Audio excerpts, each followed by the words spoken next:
avec les femmes, pour les femmes. Femmes et paix, femmes et foyer. Femmes au cœur du développement économique et social. À vous la parole. Sissi Aminata, ce programme est de Search for Common Ground avec l'appui de l'USAID. Chères auditrices et auditeurs, merci et bienvenue à l'écoute de votre magazine Sissi Aminata. À quelques mois des élections locales prévues pour le mois d'octobre prochain, notre équipe a pris son bâton de pèlerin pour sillonner les différentes localités de l'intérieur du pays.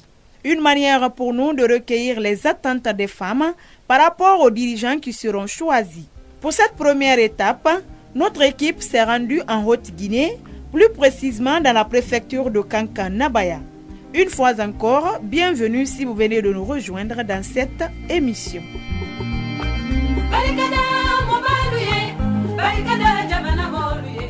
Les élections locales ont une importance capitale, car il s'agit de la gestion et du développement des collectivités à la base, raison pour laquelle les femmes ne veulent pas être en marge de ce scrutin. Elles souhaitent aujourd'hui être impliquées afin que leurs préoccupations soient prises en compte. Nous avons profité de notre séjour à Kankan pour discuter avec les femmes de quelques groupements et associations féminines par rapport à leurs attentes vis-à-vis de ces élections communales et communautaires.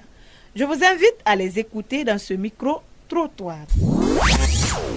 Madame Doumbouya Mariam, ce que nous souhaitons, on veut avoir une mère féminine, puisque Kanka ici, les femmes ne sont pas respectées. On veut le respect d'une femme et puis on veut avoir de l'emploi. Les femmes n'ont pas de travail. On instruit, mais on n'a pas de travail. Nous femmes, on a étudié pourquoi? Pour être des responsables dans la société.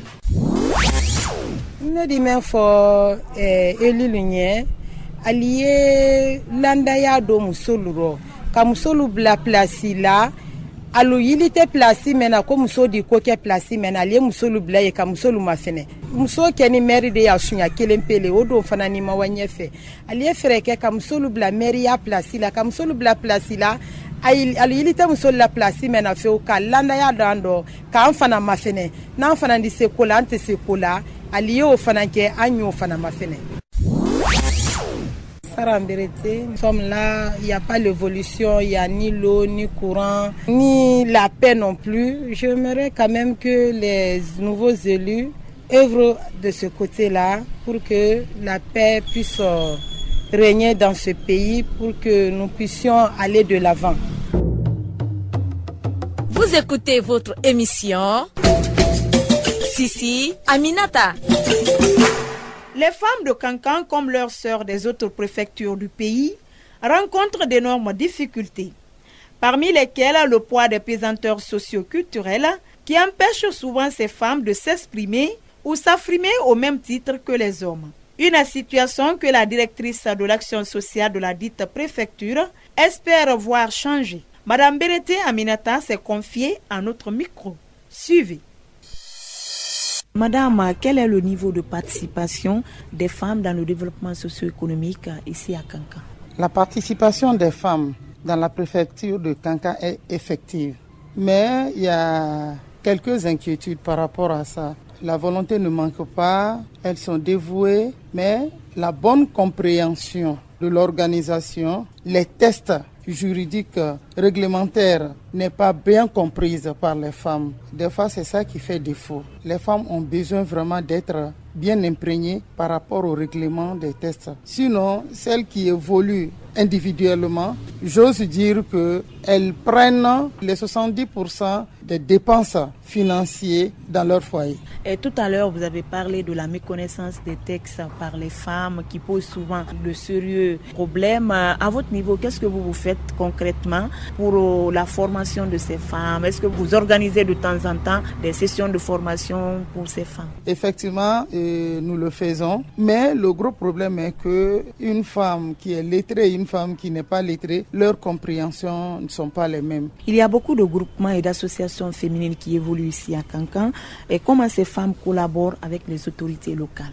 Bon, elles collaborent bien, celles qui ont compris. Les femmes travaillent, peut dire en solo. C'est-à-dire il y a des femmes qui font vraiment du beau travail, mais qui ne se confient pas trop à l'autorité. Et plutôt nous cherchons à les connaître. Et quand nous les connaissons, on essaie de les sensibiliser. Ce que vous faites là, c'est un beau travail. Mais si vous ne vous faites pas connaître, pour qu'on sache vraiment que dans tel coin, il y a des femmes qui font ça, s'il y a des aides, vous serez les priorités. On va penser à vous pour dire, voilà, elles font ça. Ce n'est pas des associations, mais des ONG fantômes. C'est des ONG vraiment qui sont là, qui réalisent vraiment des choses. Donc, il faut les approcher, il faut les faire comprendre. Et puis, il y a quelque chose aussi, il y a des gens qui n'avaient vraiment pas la volonté d'aider réellement des femmes, qui sont venus convaincre les femmes. Les femmes ont adhéré et ça a tourné autrement. Donc, tant qu'elles pensent à ça, quand vous venez vers elles, difficilement elles adhèrent, difficilement elles acceptent. Et c'est ça même qui fait qu'elles ont souvent peur de s'approcher à l'autorité. Et quelles sont les difficultés auxquelles les femmes sont confrontées ici à Kankan? C'est le manque de moyens financiers. Les femmes, elles ont le courage, elles ont la volonté, mais n'ont pas d'argent. Mais malgré leurs faibles moyens, elles arrivent quand même à assumer le minimum de ce qu'elles en ont besoin. La Guinée s'achemine vers des élections locales. En tant que directrice de la promotion féminine, quelles sont les attentes des femmes de Kankan par rapport aux futurs élus locaux? Notre souhait est vraiment que les femmes, qu'on nous implique. Mais vous savez, à l'intérieur, ce n'est pas très facile. Et par rapport à nos coutumes, par rapport à nos mœurs, par rapport à la religion, de voir vraiment une femme devant une telle responsabilité. Nos hommes n'ont pas encore digéré ça à l'intérieur. Nous prions nos frères, nos maris et les autorités qu'ils acceptent que les femmes s'impliquent massivement pour que les choses soient vraiment faciles, qu'ils nous acceptent, que nous venons avec eux, que nous faisons les choses avec eux. Par rapport à cette question de représentativité des femmes au niveau des postes de prise de décision, est-ce qu'ici à Kankan, il y a beaucoup plus de femmes dans les postes stratégiques? Bon, il y a peu de femmes, s'il faut être honnête. Et nous voulons vraiment qu'il y ait plus de femmes. C'est notre souhait. Vous écoutez votre émission Sissi Aminata. Place à présent à notre rubrique La vedette du jour.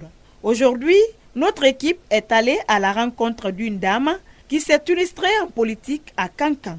Il s'agit de Madame Doumbouya Gamamara, directrice de la bibliothèque préfectorale de Kankan et présidente de l'association des femmes pour le développement intégré de Kankan. Je vous laisse la découvrir dans cette émission. Madame, vous allez me parler un peu de vous. Il y a longtemps que j'ai commencé la politique. Ça a été pour moi quelque chose de très important. J'ai commencé à Conakry par Bellevue École 2. J'étais la plus jeune des présidentes à l'époque. De là-bas, avec les multiples mutations de l'époux, j'avais un peu abandonné. Mais ici à Kankan, j'ai été la vice-présidente des femmes PUP de Kankan 2. J'ai été membre du conseil communal de Kankan et j'ai appartenu à des associations. Je suis enseignante de profession et je suis à la disposition de mon peuple, surtout mon peuple féminin, pour qu'ensemble nous puissions combattre les hommes. Parce que sans la femme, l'homme ne pourra rien. Je ne dis pas il n'est rien, mais il ne pourra rien sans nous. Vous avez commencé la politique en quelle année? Disons en 79. Ils sont allés me trouver à la maison sans être élu. On m'a choisi comme vice-présidente de Bellevue École 2 à l'époque. Vous êtes enseignante de profession. Pourquoi vous avez choisi de vous lancer dans la vie politique? Parce que je compte être utile à mon pays, mettre un grain de sel, avoir un parcours important, fructueux. Après moi, quand on parle de Yamamara, qu'on dise vraiment elle a été comme ça, dans le sens du bon, c'est mon souhait le plus ardent. Je ne suis pas dans la politique pour offenser, pour faire du mal, non, mais plutôt contribuer au développement de mon pays, de ma préfecture, de ma région, pourquoi pas de ma famille aussi. Et depuis que vous êtes en politique, qu'est-ce que la politique vous a apporté dans la vie? Quand je me sens en pleine action dans la politique, d'abord je suis beaucoup à l'aise parce que la politique, ni était la vieillesse et mon état de santé, c'est mon choix. Je me sens dans ma peau. Quand je suis dans l'exercice de la politique, je me sens dans ma peau. et je suis très fier. Aujourd'hui, il y a beaucoup de femmes qui sont dans les formations politiques qui se plaignent qu'elles sont marginalisées par les hommes parce que quand on dit sortir, c'est les femmes qui mobilisent, c'est elles qui font tout. Mais quand il s'agit de récompenser ou de faire des listes, les femmes sont laissées pour compte. Qu'est-ce que vous pensez de ce comportement des leaders politiques? C'est très gauche. D'abord, il faut laver le cerveau des femmes. Que tu meurs aujourd'hui ou demain, tu es appelé à mourir. C'est avec ces versions qu'on nous effraie. Une femme ne peut pas tenir la tête, quelle que soit ton intellectualité, ta capacité, et on nous effraie. Et nous sommes marginalisés par ces hommes-là. Dès que nous sommes en campagne, c'est nous les femmes qui prenons les 99% de risques. Tu ne verras jamais un groupe d'hommes qui organise une caravane sans une femme et que ça réussisse. Tu ne verras pas, jamais. C'est nous qui faisons la sauce de ce riz-là qu'on appelle politique. Et la bonne sauce d'ailleurs. Mais après, quand le repas est prêt, on nous dit d'attendre que quand les hommes vont finir, on va prendre la part des femmes. Ça ne se doit pas. Nous devons manger ensemble, agir ensemble pour le développement de ce pays. Parce que chacun peut un peu. Contrairement aux années précédentes, actuellement, il y a beaucoup de femmes qui commencent à s'intéresser à la politique. Et vous, avec ces longues années d'expérience dans la vie politique, quelle expérience vous pouvez partager avec vos sœurs? Il faut s'intéresser à la politique. Que les jeunes femmes viennent vers les vieilles, causer avec nous avant qu'on ne leur quitte, pour que nous leur livrons quelque chose qui puisse les rapporter tôt ou tard, quand nous, on ne sera plus de ce monde-là. Que les jeunes femmes se réveillent, qu'elles se donnent les mains. Surtout, c'est ceux qui prévoient chez les femmes. Une femme n'aime jamais sa copine qui occupe une autre place. Ça, c'est très, très, très important. Je lance un appel qu'on se dissocie de ça. Quand une femme est là, c'est toutes les femmes qui sont représentées. Qu'on la soutienne avec la dernière énergie et qu'on guide ses pas. Que cela se multiplie. Vous verrez que tôt ou tard, ça sera nous. Ensuite, les hommes. Aujourd'hui, vous avez pris de l'âge, mais ça ne vous empêche pas de contribuer au développement socio-économique de la Guinée. Est-ce que vous avez un secret? Mon secret, c'est la franchise. Pour ceux qui me connaissent, qui m'entendront, ils diront tout de moi, sauf la méchanceté, la malhonnêteté. Je ne veux pas ça. Je dis ce que je ressens. Je dis ce que j'ai dans le cœur. Je ne garde jamais rancune contre quelqu'un, que tu sois homme ou femme. Quand tu me fais, je te dis. Et je crois que ça paye. L'honnêteté, ça paye. Et ici et à l'au-delà. C'est mon secret. Il faut être honnête, gentil. Avec ça, je crois que Dieu guidera les pas vers ce que tu envisages pour toi-même et pour les autres. Et à part vos activités politiques, à la maison, qu'est-ce que vous faites? Quel est votre passe-temps préféré? À la maison, je suis gardienne de mes petits-enfants qui passent tout le temps à me provoquer. Vieille sorcière, ceci, cela, ça m'amuse quand même. Je remercie le Tout-Puissant Allah parce que je suis né seul chez ma mère. Aujourd'hui, j'ai 7 enfants, 19 petits-enfants et déjà c'est un boulot. Ça, c'est un cadeau du ciel. Quel message vous avez aujourd'hui pour les femmes de Kanka? Mon message, je souhaite que les femmes de Kanka, tous bords confondus, que les femmes voient dans la même direction. Avec ça, nous pourrons quelque chose. Que les femmes soient unies. Et je lance un appel pressant à mes sœurs qui sont au pouvoir, qu'elles récupèrent, qu'elles ne regardent pas ce qui s'est passé. Plutôt récupèrent ceux qui ne sont pas avec elles.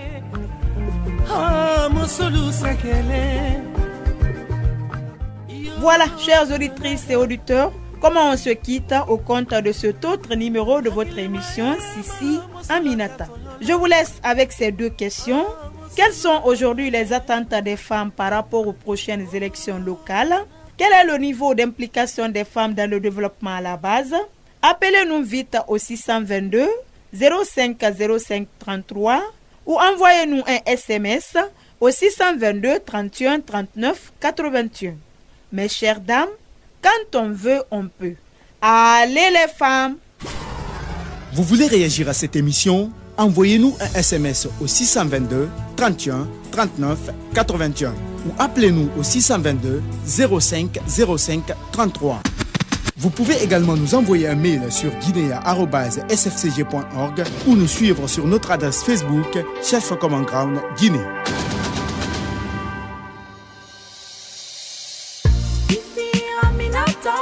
Avec les femmes pour les femmes.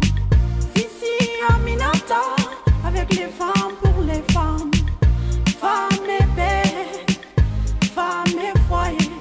Femmes au cœur du développement économique et social. À vous la parole. Sissi Aminata, ce programme est de Search for Common Ground avec l'appui de l'USAID